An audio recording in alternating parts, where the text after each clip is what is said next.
Let's begin this module by understanding the measuring changes in GDP. The task of understanding economic variables involves observing measurable magnitudes, for instance, production, consumption, employment, incomes, savings and investment. Hence, change in the GDP is also of considerable interest to economists. That is, that we should not just measure the value of the variable, but we should be able to measure the change in these variables also. So, such a thing is necessary because variables like income, savings, etc. are also used for making comparisons, and these comparisons could be made both across countries, which is known as international comparisons, or over time, which is known as intertemporal comparisons. Therefore, it is necessary to compare the country's own GDP over a period of time, which is known as intertemporal comparison, and compare the GDP of different countries at a point of time, which is known as international comparison. After studying this module, you shall be able to know about the problem of ascertaining whether the observed changes in the figures of GDP can be attributed to changes in quantities or changes in prices.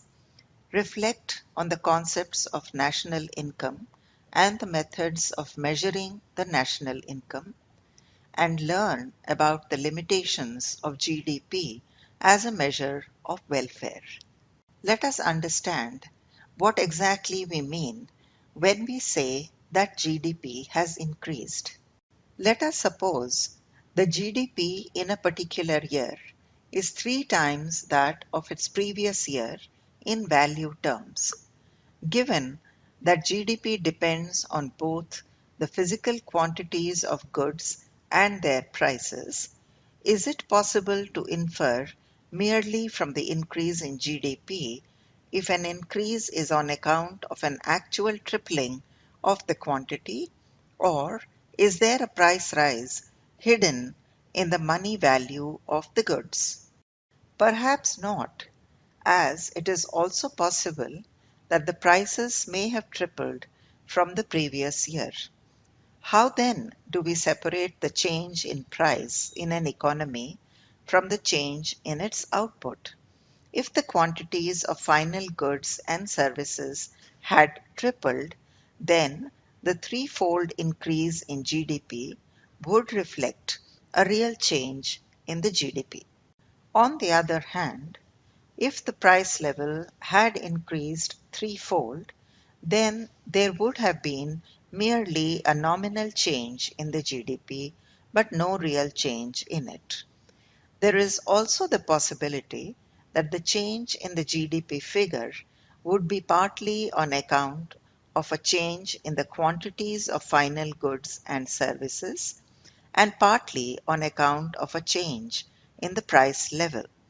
Then the question arises, how is the real change in GDP distinguished or separated from the change that merely reflects a change in the price level?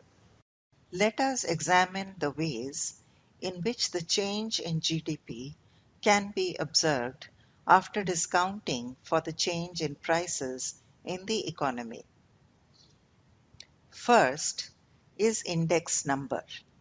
Consider a situation where the GDP has changed from 100 units of pencils to 50 units of books, to 50 units of pencils and 100 units of books.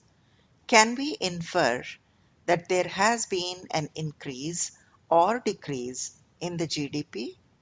In other words, pencils and books cannot be added together before they are converted into a common unit, which is their value in terms of money. This is done by multiplying the quantity of each commodity by its price, which is the relative valuation of that commodity given to it by the economy. The value of all final goods and services can then be added to obtain the figure of GDP. If the relative prices of the final goods change, we are confronted with the problem of finding out whether there has been a change in the average or the general price level of the basket of final commodities as well. When the average or the general or the absolute price level changes, the relative prices too change, confronting us with the problem of determining the extent of the change in the absolute or the average price level. In other words, suppose we only consider the money value of all goods, then we will also have to consider the absolute or nominal prices in the economy.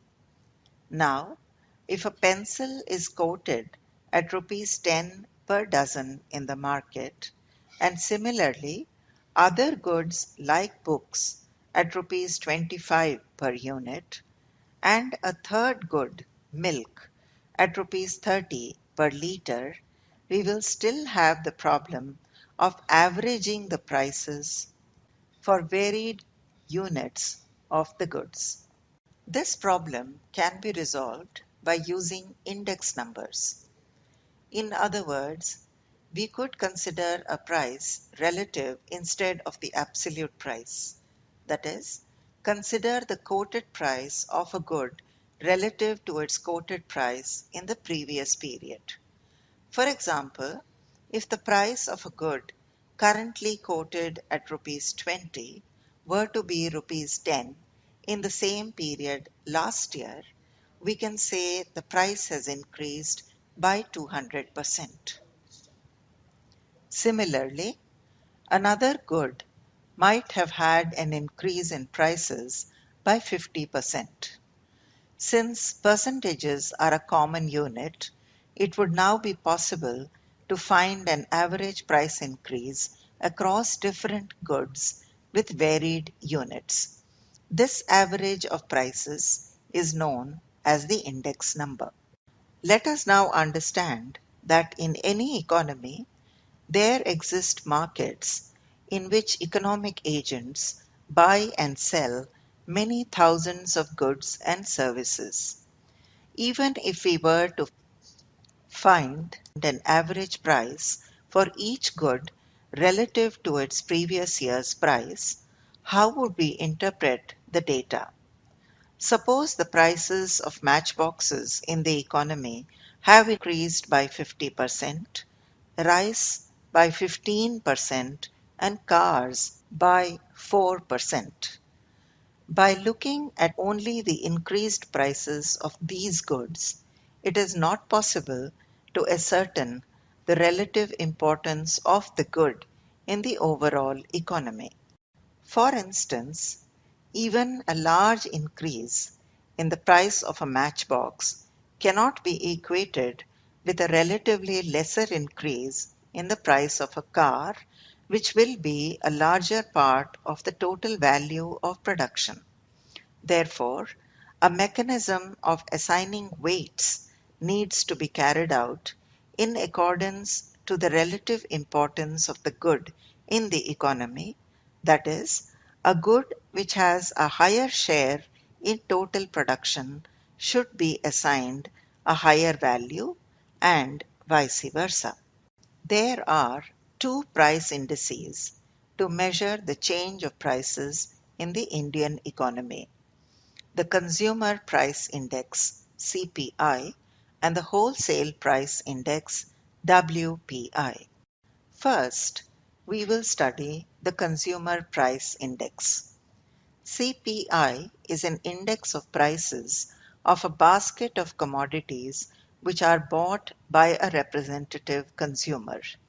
It is constructed and published by the CSO, on the basis of family budget surveys. In fact, there are three separate CPIs in India, namely CPI for agricultural labor or rural labor, CPI for industrial workers, and CPI for urban non-manual employees, each with a different size and composition of the basket of commodities. The second price index is the wholesale price index. As the name suggests, it is the index of those prices at which the goods are bought in wholesale or bulk. This price is different from the price at which consumers buy the goods or retail price. There are other points of distinction between CPI and WPI. For instance, the baskets of commodities for which the two indices are calculated are very different. Since ordinary consumers do not purchase any goods that are either raw materials or in a semi-finished state, these goods remain excluded from the CPI. Conversely, services and public goods are only included in the CPI as these get consumed instantaneously. A wholesale price index includes intermediate goods which are not final goods and therefore cannot be a suitable index for measuring the absolute price level change for GDP, which by its very definition is the value of final commodities. The consumer price index, on the other hand, excludes investment goods. Neither of these indices account satisfactorily for the services provided by the government. This calls for another index to address these concerns. However, before we come to that, it is important to understand why we need to distinguish between real and nominal GDP. We know that the GDP of a country depends on both the prices as well as the physical quantities of the output. Hence, the change in GDP, increase or decrease, in a given year requires us to separate the change on account of the change in prices or quantities or both. Let us begin with a simple example of a tripling of the GDP in a given year as compared to the previous year. What happens if this tripling in the overall value of GDP is actually just an instance of an increase in the prices in the economy? Let us see why we need to distinguish between real and nominal GDP. In that case, economists would be wrong to infer that the production levels in the economy have increased. Hence, any comparison of GDP change, either with the country's past performance or with that of another country, can only be undertaken if the GDP figures have discounted for the increase in price. In other words, we need to differentiate between real and nominal GDP. Nominal GDP is the value which is calculated using the current prices in the economy. On the other hand, real GDP is the value calculated using a constant set of prices. By affixing a base year for these constant prices, the value of GDP can be calculated to ascertain the scale of change in the production levels. The change in prices is calculated by an index of prices called the GDP deflator, which is nothing but the ratio of the nominal GDP to the real GDP. That is, GDP deflator is equal to nominal GDP upon real GDP. Let us understand it through an example.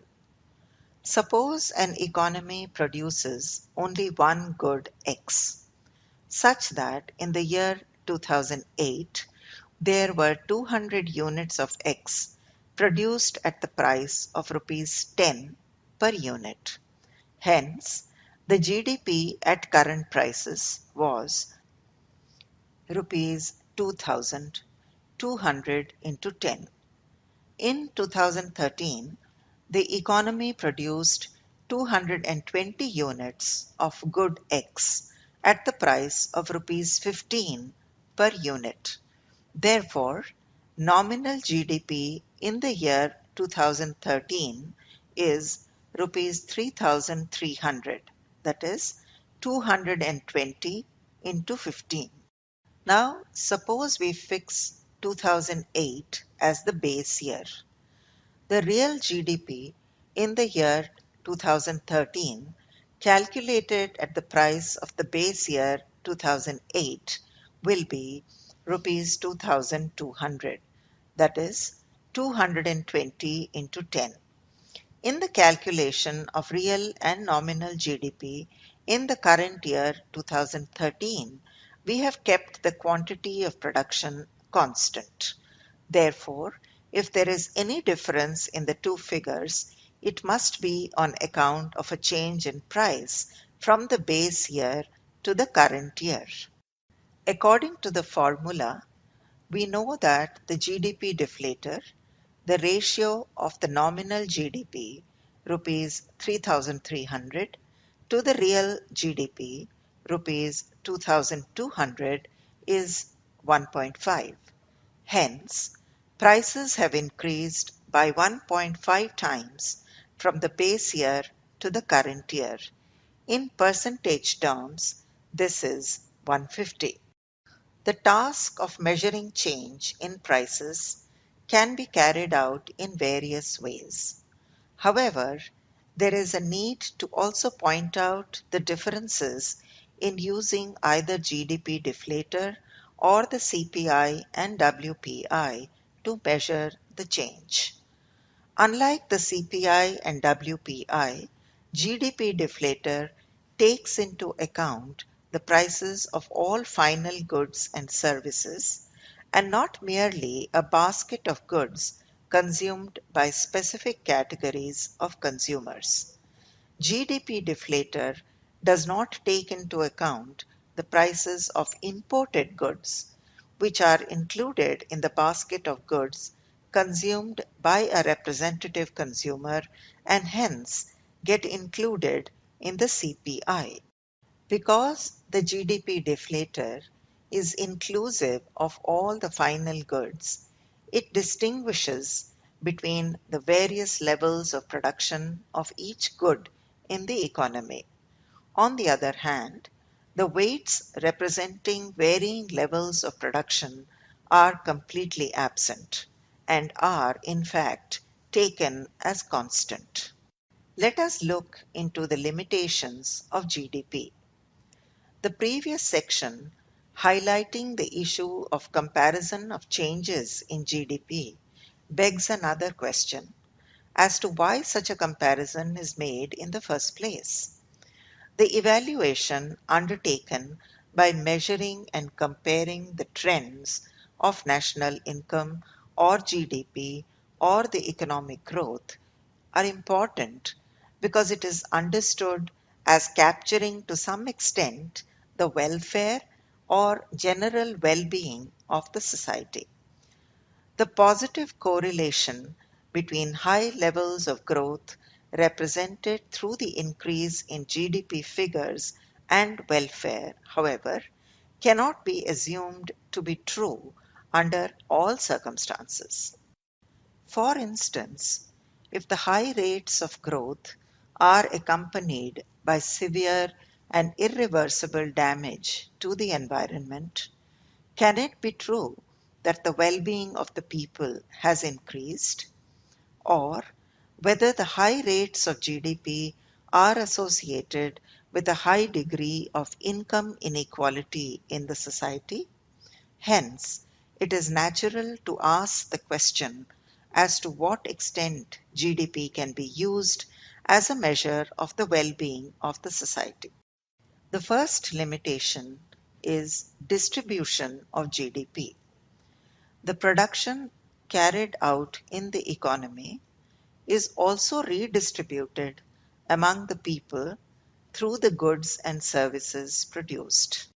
If the increase in income through increased production is concentrated in the hands of a few individuals or firms, then an increase in GDP cannot be seen as an increase in welfare as well.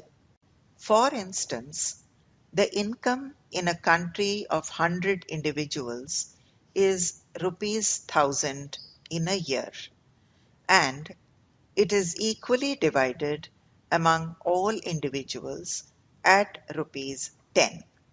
Suppose in the next year the GDP calculated through the income method becomes rupees 1010, but is divided among the individuals such that 99 of those individuals continue to have rupees 9 each, while one individual has rupees 119.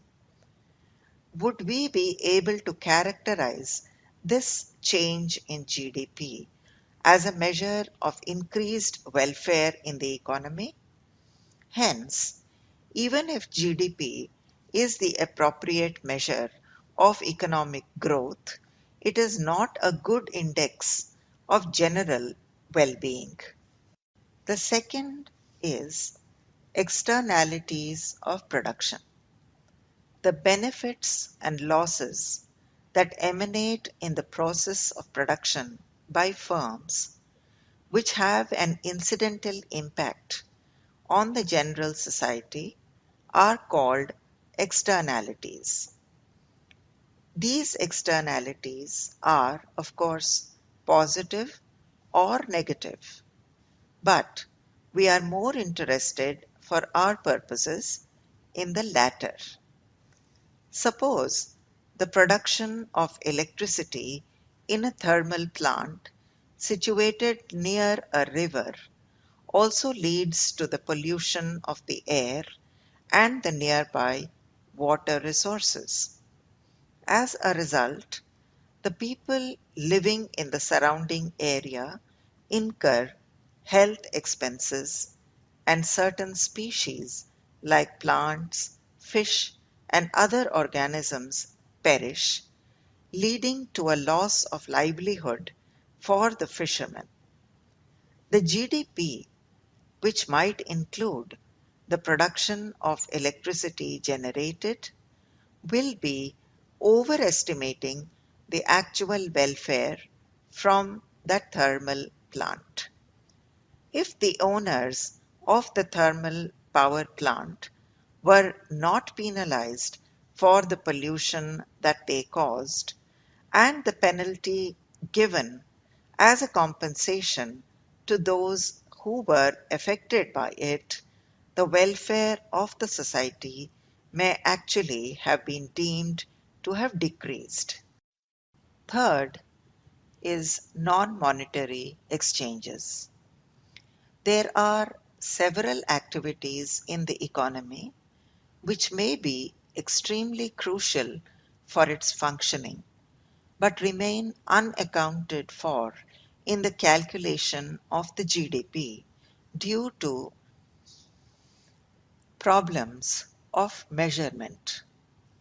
For example, the services provided by the women as part of housework is not paid for and therefore remains excluded from GDP. However, this housework is extremely consequential in the economic activities carried out by other members of the household.